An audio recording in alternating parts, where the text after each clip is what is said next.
அனைவருக்கும் வணக்கம். சற்று முன்பு வெளியான முக்கிய அறிவிப்பு. குடும்ப அட்டைதாரர்கள் பயன்பெறும் வகையில் ரேஷன் அட்டை வைத்திருக்கும் அனைவரும் கவனத்தில் கொள்ளக்கூடிய மிக மிக முக்கியமான மகிழ்ச்சியான அறிவிப்பை தமிழக அரசு வெளியிட்டுள்ளது. மகளிர் உரிமை தொகை திட்டத்தில் வரப்போகிறது மிகப்பெரிய விதி மாற்றம். பெண்கள் எதிர்பார்த்த முக்கியமான சலுகைகள் இடம்பெற உள்ளது. இதை பத்தி விரிவா தெரிஞ்சுக்கணும்னா இந்த வீடியோவை கடைசி வரைக்கும் ஸ்கிப் பண்ணாம முழுமையா பாருங்க. இந்த வீடியோக்குள்ள போறதுக்கு முன்னாடி இந்த வீடியோக்கு ஒரு லைக் பட்டனை பிரஸ் பண்ணிடுங்க. இது வரைக்கும் நீங்க என்னோட சேனலை சப்ஸ்கிரைப் பண்ணாம இருந்தீங்கன்னா மறக்காம சப்ஸ்கிரைப் பண்ணிக்கோங்க. கூடவே அந்த பெல் சிம்பிளையும் மறக்காம கிளிக் பண்ணிக்கோங்க. சரி, வாங்க இப்போ வீடியோக்குள்ள போலாம்.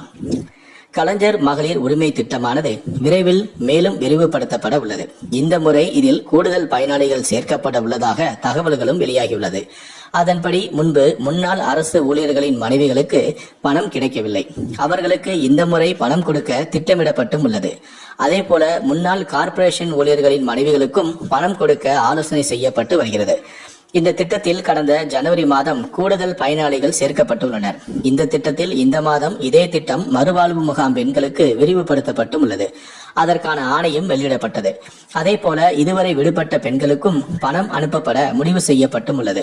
ஏற்கனவே கலைஞர் மகளிர் உரிமை திட்டத்தின் கீழ் கடந்த ஜனவரி மாதம் மேலும் சில பயனாளிகளுக்கு பணம் அளிக்கப்பட்டு வருகிறது. கடந்த 2 மாதங்களுக்கு முன்புதான் இந்த திட்டத்தில் மீண்டும் சேர 12 லட்சம் பேர் மறு விண்ணப்பம் கொடுத்திருந்தனர்.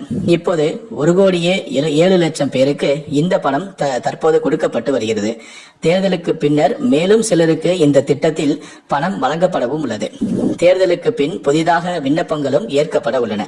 சமீபத்தில் கூட இது தொடர்பாக பிரச்சாரத்தில் பேசிய அமைச்சரான உதயநிதி ஸ்டாலின் 1 கோடி பேருக்கு இந்த திட்டத்தில் கொடுக்க வேண்டும். 1,60,00,000 பேர் விண்ணப்பம் செய்தனர். 1,16,00,000 பேருக்கு இப்போது கொடுக்கின்றோம். இதில் பணம் கொடுக்கப்படாமல் போன மற்றவர்களுக்கும் 2-3 மாதத்தில் கொடுப்போம். இப்போது தேர்தல் என்பதால் கடினம், ஆனால் கண்டிப்பாக தேர்தல் முடிந்ததும் பணம் கொடுப்போம், கவலை வேண்டாம் என்று அமைச்சரான உதயநிதி ஸ்டாலின் உறுதியளித்திருந்தார் என்பது குறிப்பிடத்தக்கது.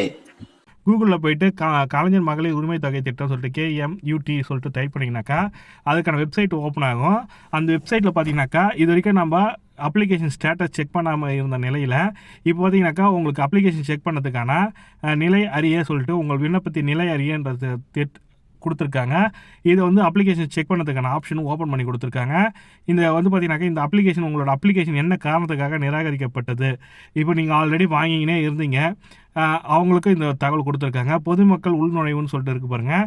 அந்த பொதுமக்கள் உள்நுழைவில் போயிட்டு நீங்கள் யூசர் நேம் பாஸ்வேர்டு போட்டு நீங்கள் போகலாம். அதாவது ஆதார் எண் உள்ளிடவும் அதனோட ஆதாரில் லிங்க் பண்ண மொபைல் நம்பருக்கு ஒரு OTP வரும். அதை கொடுத்த உடனே உங்களோட அப்ளிகேஷன் ஓப்பன் ஆகிடும். இந்த அப்ளிகேஷன் ஸ்டேட்டஸ் செக் பண்ணிக்கலாம்.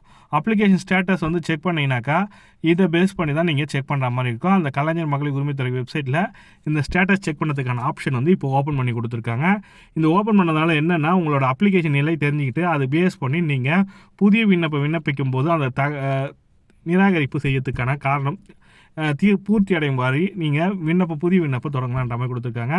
என்ன காரணத்துக்காக நிராகரிக்கப்பட்டதுன்னு பார்த்துங்க.